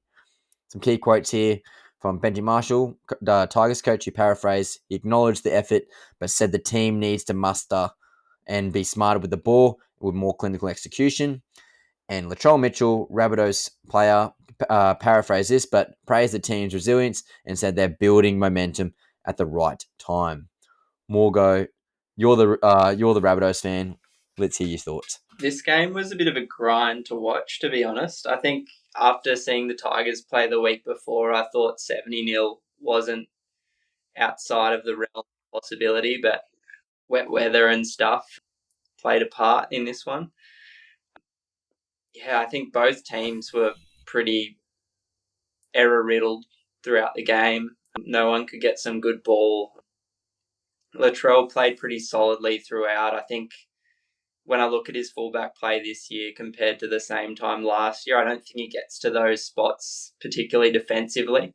He was able to recover a lot of ball, break a couple of tackles early, which I think got us on the front foot, which might have been the difference in the end.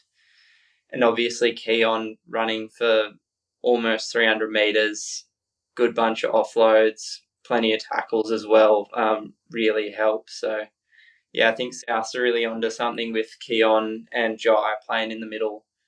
Totola's probably a little way off in terms of his match fitness and confidence with that injury that he came into the season with. But, yeah, stoked with the result. But, yeah, not as polished as I would have liked.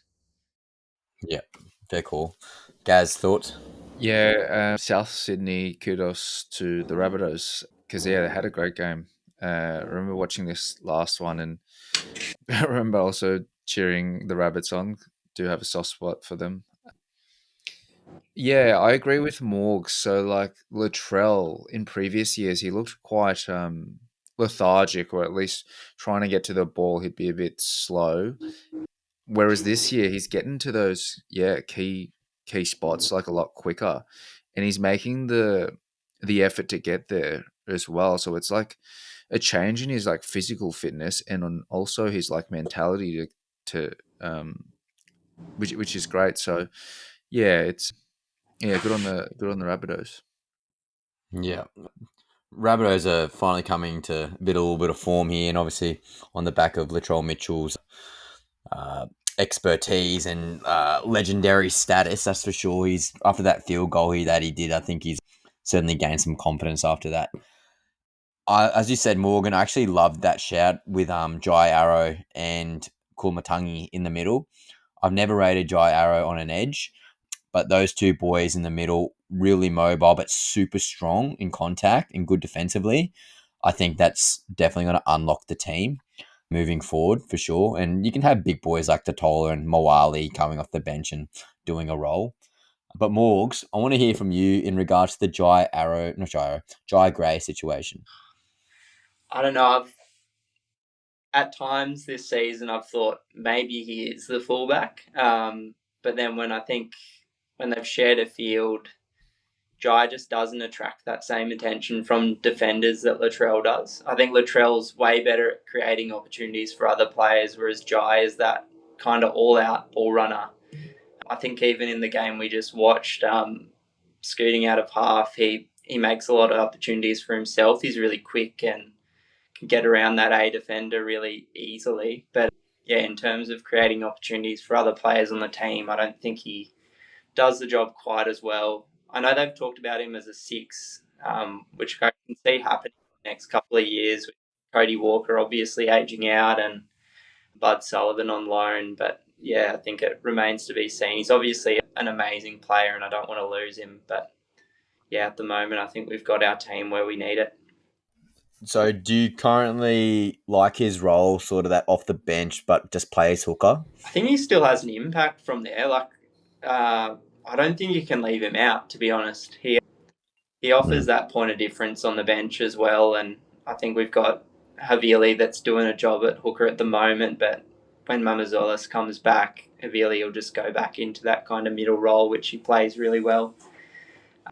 But yeah, feeling that for Jai. I think he's got a great future ahead of him and really good footy player, so see how things go. It'd be a shame to see him left out of the team. Yeah. So do you reckon just utility rest of the year? 100%. Utility half. Yeah. I'd like to see him at another crack at 5'8". Like Bud Sullivan's all right, but again, he's not there next year. So you almost only want to put Bud in if there's injuries, almost. Like, may as well give Jai Gray that shot and see if it actually works long term, especially with Cody Walker with I think it's a hamstring injury. Is that right, Morgs? Do you know? Hamstring. Yeah. Have to double check. It's a hamstring or a calf. I forget which one. Yeah. Yeah, probably both. Old man. What are your thoughts on the Jai Gray Gaz utility role? Yeah, with Jai Gray, great player at fullback, but putting him into utility, he's played dummy half and hasn't he hooker before. So like, if he's done that, he can bring some, at 14, attacking flair here and there. Bit like a Damien Cook, like a bit of a cookie. But yeah, would be good.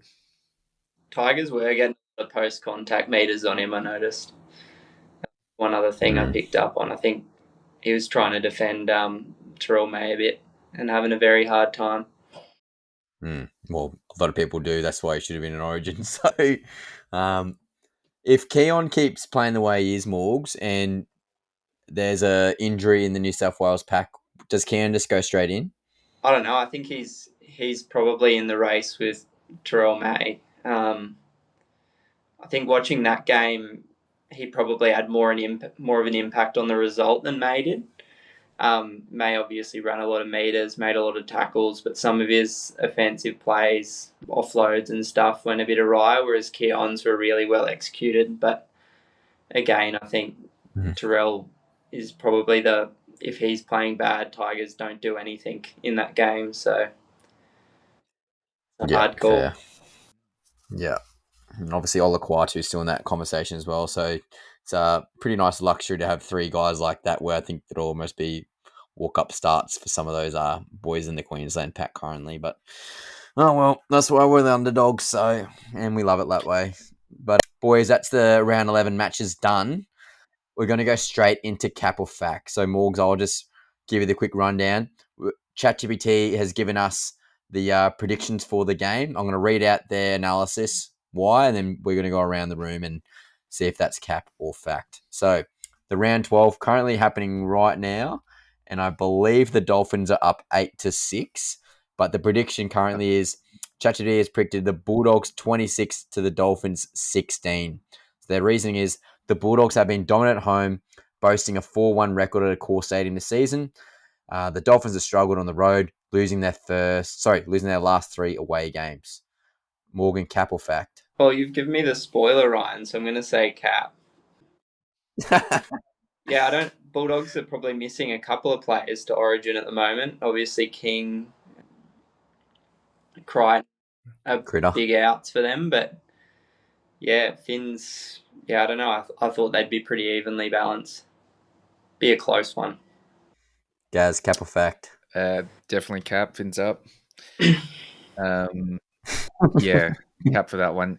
Like Morgan said, a couple of players out for the Bulldogs due to Origin. So, yeah, up the Fins. Yeah, I think I tipped the Doggies, but obviously as a Queensland supporter, we'll just go Fins up too. So, yeah, we'll call cap. Next game, we got Eels Sea Eagles. So ChatGPT has predicted the Sea Eagles 24 to the Eels 18. Their reasoning is the Sea Eagles have won 4 of the last 5 encounters against the Eels. The Eels defense has been leaky of late, conceding an average of 22 points per game. Gaz, cap or fact? I reckon for this one, yeah, I'm gonna go ChatGPT. I'm gonna say facts. I reckon Sea Eagles in their current form, both coming off wins, but yeah, Sea Eagles, I reckon they've got it in the bag. Morgs, cap or fact? I reckon fact for that one. I think are Eagles only missing DCE for this one?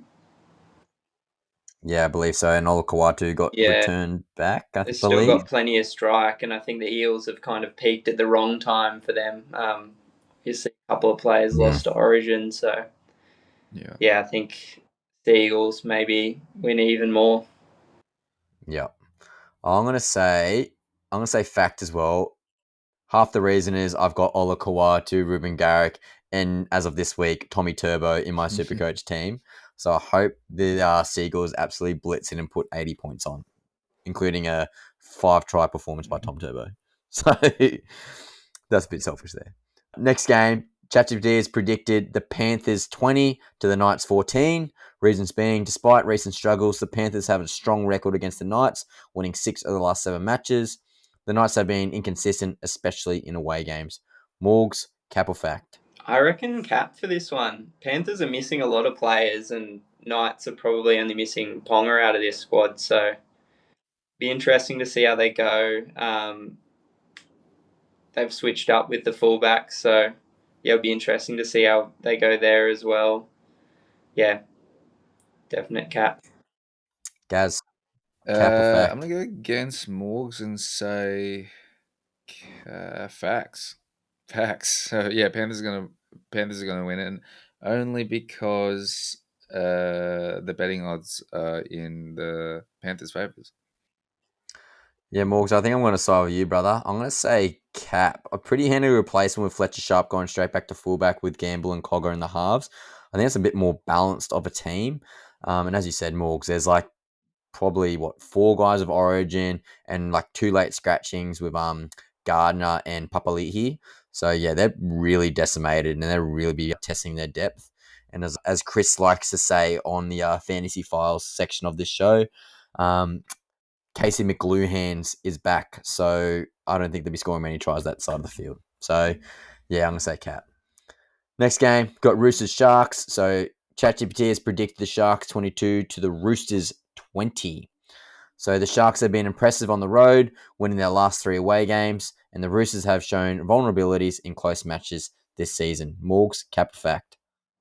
I'd probably say fact for this one. I think both of them are pretty solid in terms of squad lineup. Sharkies are pretty much unchanged from last week, so I think they'll get the job done. Yep, 100%. So, yeah, Gaz? same thing. Facts, straight facts with this one. Unchanged lineup for the Sharks, and I think it's going to be close too. So, like, it'll be interesting because ChatGPT might be right in terms of like a couple of points in it, probably like within a converted try. I'm gonna say facts as well for sure, but I think the Sharks are gonna absolutely dominate the Roosters. The Roosters are missing so many guys, and I think it's just the forward packs comparison. If you go through the team list, which I haven't got in front of me, but there's a lot of no-name guys in that current Roosters forward pack comparatively to the Sharkies. AFB obviously had a huge performance, and I think losing Nafade White last week, the Roosters, huge loss. And obviously Gus Crichton's not there either. So, yeah, they're going to be struggling, I reckon. Sharkies are going to be looking to find some blood in the water. In the last game of the round, with the Warriors versus the Raiders, ChatGPT has predicted the Warriors 28 to the Raiders 16. Reasons being, the Warriors have been formidable at home with a 5-0 record at Go Media Stadium, and the Raiders have struggled defensively, conceding an average of 24 points per game. Morgs, cap or fact? I reckon this is the hardest one of the round, to be honest. Warriors' wins haven't been convincing. As good as they've been at getting the job done, I don't think they've won anything in a grind. And Raiders, I don't know, that the win they had last week was pretty spectacular, so we'll see how they go. I think cap. Yeah, If it's a tough anything, one. it'll be Gaz? closer. But Yeah. Yeah. I think it's going to be closer than what ChatGPT has said. I'm up the wires. I'm going for the Warriors. Second versus third. So, yeah, very interesting one to watch. And I think this one I'll be watching this one with a keen eye. But yeah, up the wires. Yeah. I'm actually going to say cap. I think the Raiders haven't really been affected by Origin as the Warriors, but I think the Raiders looking really, really strong. I think their forward pack is going to be a little bit better than the Warriors. I think loser Fisher Harris is a big loss for the Warriors, and I'm loving what the Jamal Fogarty is currently doing for the Raiders. So I think, again, a tight affair. I agree with you boys, but I'm going to say cap. So that's cap a fact for round 12. And Morgo, I'm going to hear your tips shortly, but Gazzy, we're looking at last week's betting. So Knights versus Eels, Gaz, we both tipped the Knights, who were wrong there. The Dogs versus the Roosters, we both tipped the Dogs. Finns versus the Warriors, we both tipped the Warriors, which is correct. Cowboys Manly, both tipped Cowboys. Manly were correct. Manly the right answer, which we got the wrong. Sharks versus Storm, both tipped the Storm, which was incorrect. Broncos versus Dragons, we tipped the Broncos, Gaz, and we're both incorrect. Raiders versus Titans. This was a controversial call because I clipped myself up and put in the group chat, and I said I was going to bet against the Titans because it actually worked the previous week. Unfortunately, my strategy was not good, but the Raiders won, so I got that right, Gaz. And then the Tigers versus the Rabbits, we both tipped the Rabideaus. So our bold predictions, Gaz, you got none, but you said Hammer to get a double against the Warriors, which was incorrect. You said Tom Deere to get 80-plus points as Supercoach. That was incorrect. And you said Payne Haas to get a double and the Broncos to win. That was also incorrect. However, I said 3 of the 4 Queensland teams to win. Incorrect. I said Broncos to win and both Broncos wings to score. Incorrect. But I said one player will get a hat trick, and my boy Xavier Savage, he got a hat trick, so they got me 1 bonus point. Which means, Gaz, for round 11, you scored 4 points and I scored 6 points, which means for the season, Gary, you're on 46 points and I'm on 48. So, Gary, need to get that triathlon training going again, mate, because I'm back. Well, I'm just typing into Google now. Is there a marathon in Gold Coast end of the year? No, yeah, that's You're tipping with your head. I like it, right? I like it. I'm just gonna keep going Titans for the rest of the year and see how we go.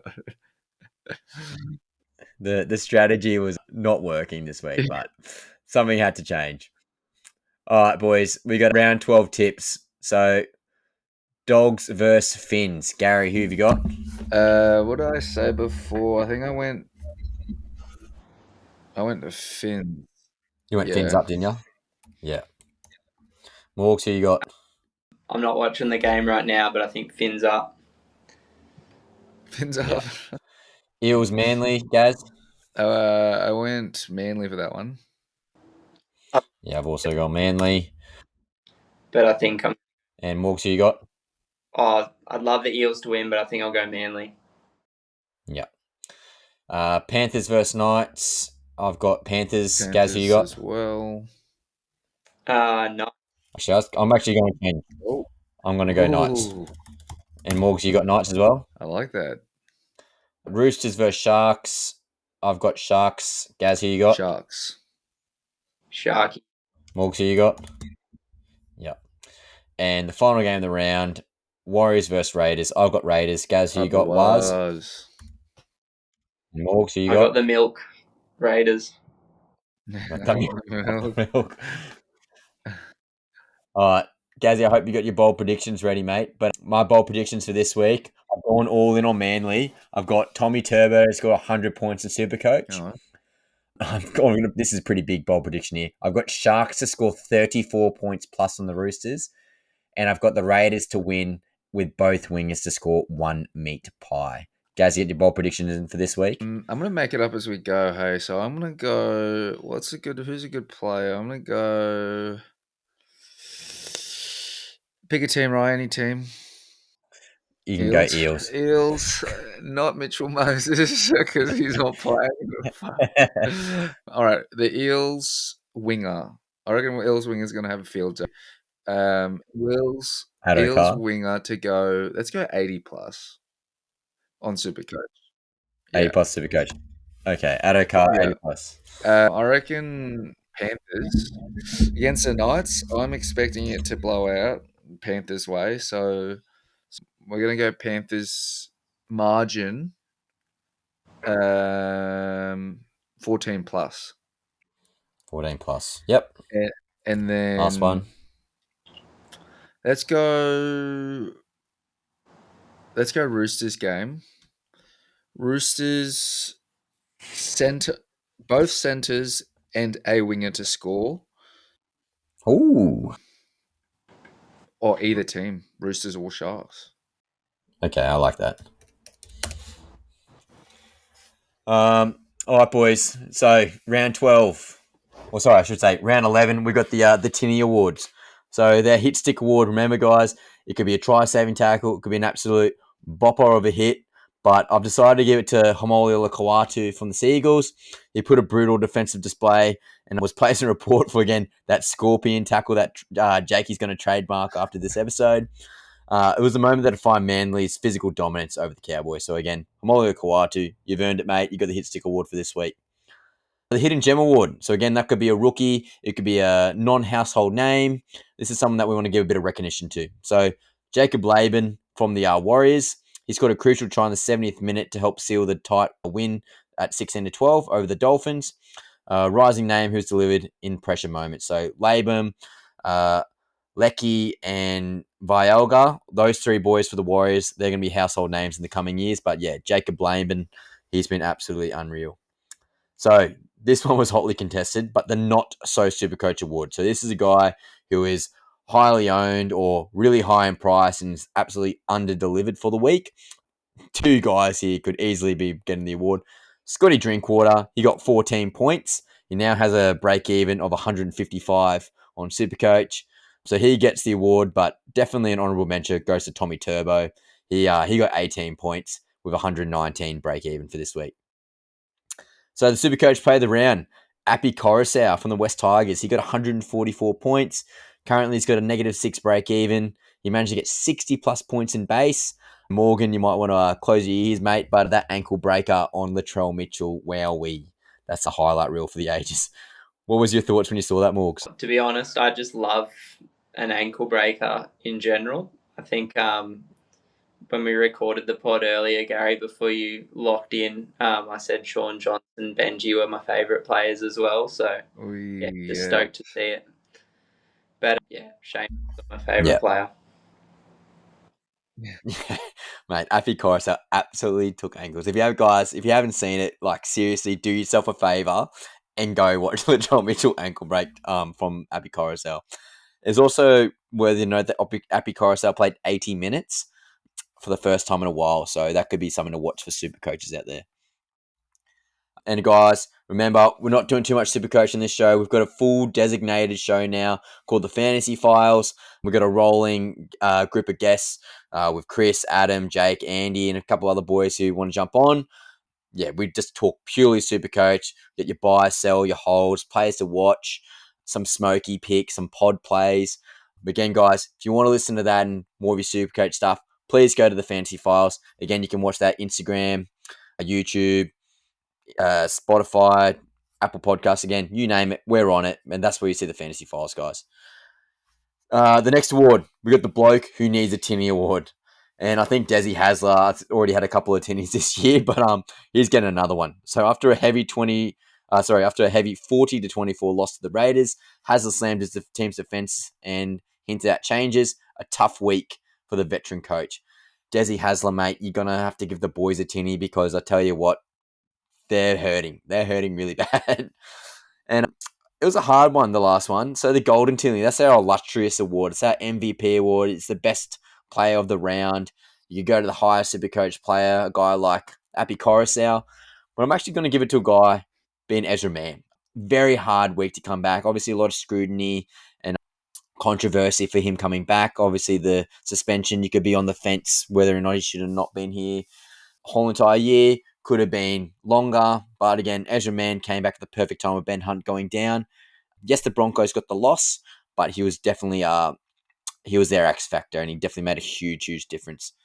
But yeah, that's the Tinnie Awards, guys.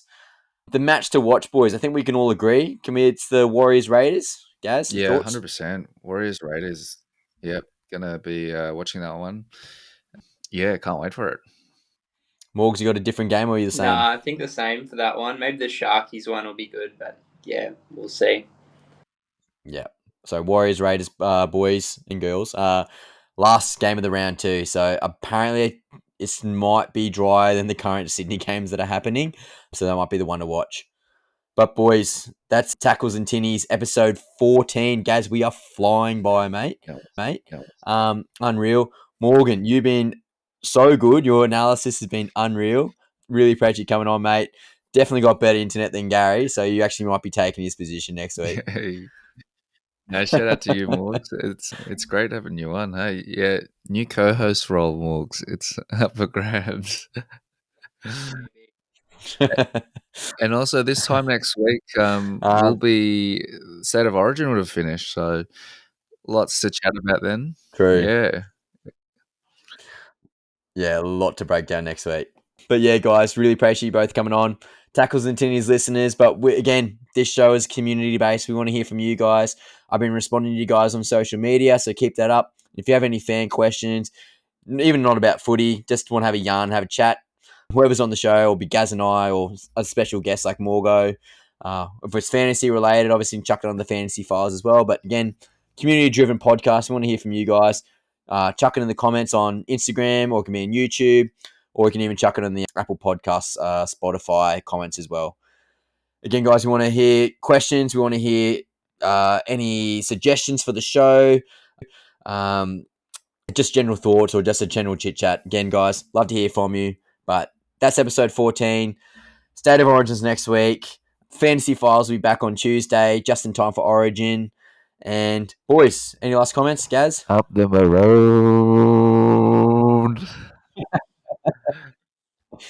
And Morgo? Thanks for having us on. It's been good to be a part of it. Long time listener, first time caller. So, thanks for having us on. And we'll see how we go. And we're going viral now because Morgan's on. Watch out, Joe Rogan. All right, thanks, guys. Talk to you later.